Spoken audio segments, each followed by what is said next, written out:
Pasiūnas vis tiek buvo nužudytas, jūsų nuomonė, ar kaip ten buvo, kad reikia kieno tai. Nu, ir mano tokias nenuomonės, taip. O kieno čia ten čia buvo naudinga? Čia naudinga, pakalbėsim, kas įprankė.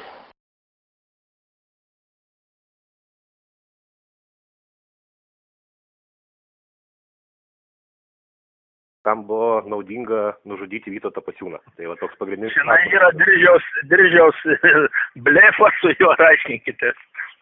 Bet tam straipsnį parašyta, kad jūs taip sakėt, ar... Nu, tai čia, kaip čia, Dryžiaus išmislas.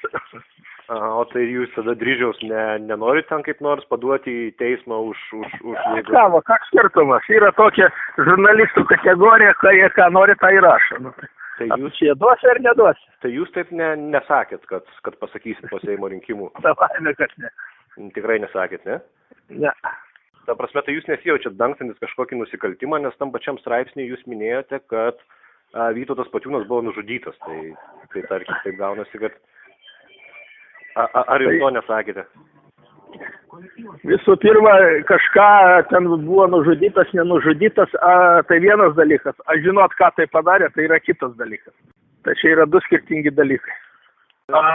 Spekuliuot kažką, pliurt, nesąmonės kažkaip tai.